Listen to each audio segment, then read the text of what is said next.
Hi guys! Magandang araw mga kabakal na! Dito na naman tayo at mag-unboxing tayo. Meron tayong bagong Japan Spider or Jap G.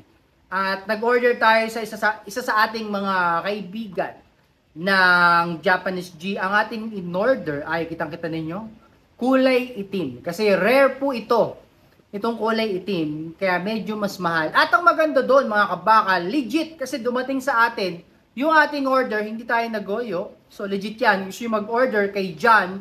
Ito po yung kanyang Facebook. Pwede kayong mag-order ng mga gagamba, Japan G. Meron din po siya mga binebenta ng mga pahamugan or yung mga kulungan ng mga gagamba. So solid na solid yan. At yung dumating sa atin, may kasama pang freebies na mga lots pang pagkain ng Japan G na gagamba. So buksan na natin.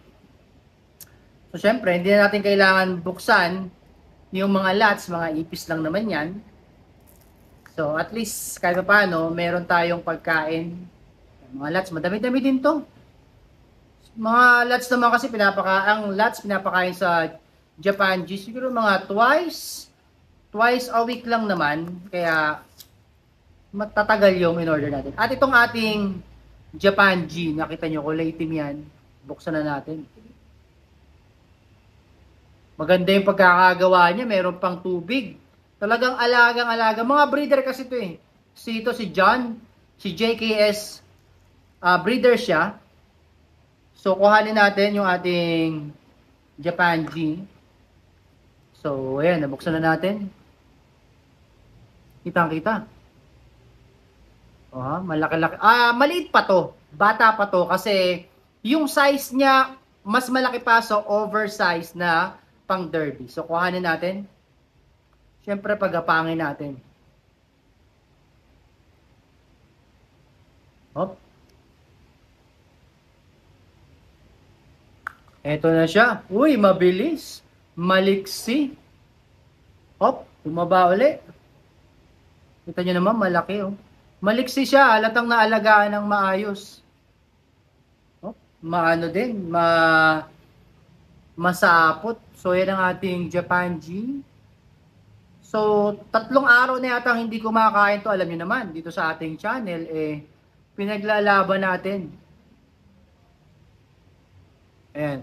Kita ninyo, pinaglalaban natin yung ating mga gagamba. So, ito yung aking hinlalaki. Ayan. So, kung makikita nyo yung size niya, bata pa siya, pero malaki na. Good size na siya. Ganda oh. Yun, no? Ganda, di ba? So, try nating ilaban. Hanapan natin ng isang mga TM size na pang derby. Okay, so ito yung ating Japan G na black. Lalagyan natin ng TM size. Akit ka muna. Akit.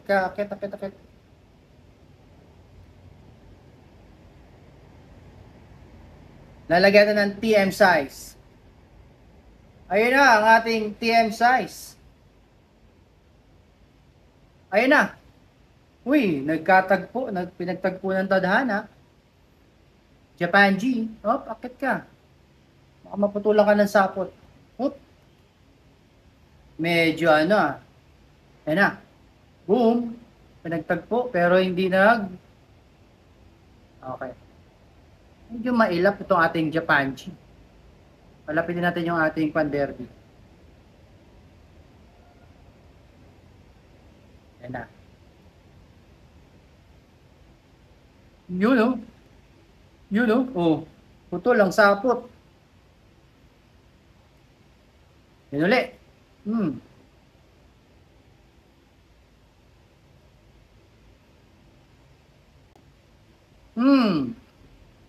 Uy, inabol.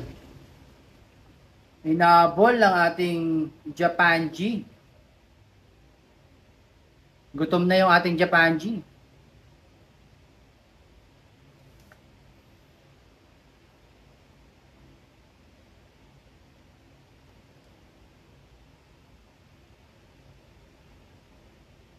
Yun, no? Bumagsak. Grabe, grabe. Alright. Ayaw magpahuli ng panderby. Natatakot eh. Baka daw masakmal.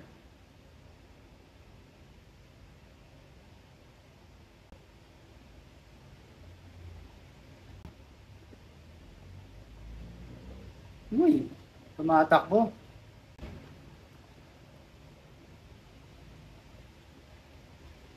Mailag itong panderby natin. Magaling yung mga moves niya.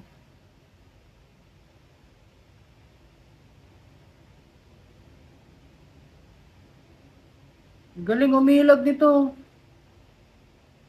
Galing mo, boy.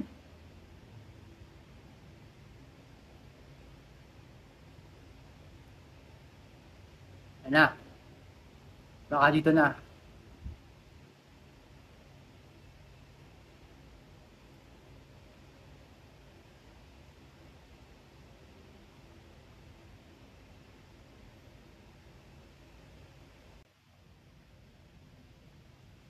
Okay, let's go. Kaya mo yan. Kamatakot.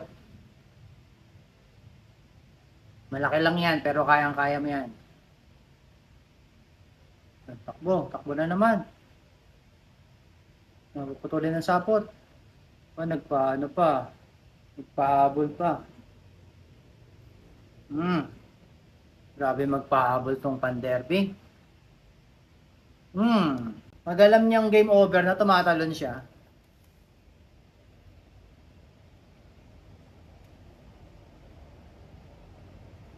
Munti ka na.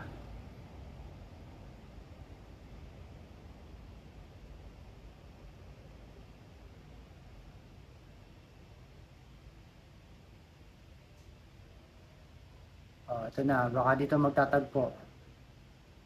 Tumakbo na naman. Ano bang gusto mo? Tumakbo na lang habang buhay. Ayun, sinaputan. Sinaputan na. Wala na, hindi na siya nakawala. Nakagat kasi. Nakagat. Naputol yung paa, bumagsak. Ayan na. Wala talaga. Hindi talaga mananalo mga kabakal yung ating Agambang Tagalog. Kasi yung panderby natin, kahit galing sa Masbate pa yan, malaki kasi talaga. So, syempre, alam niyo naman tayo, pinaglalaban natin. Pero syempre, yung mga advice ng ating mga breeder, talagang kailangan pakainin mo as much as possible ng mga lots. Kasi pinaglalaban natin yung ating mga Japanese G sa ating mga Tagalog na gagamba. Para syempre, masarap manood ng mga laban.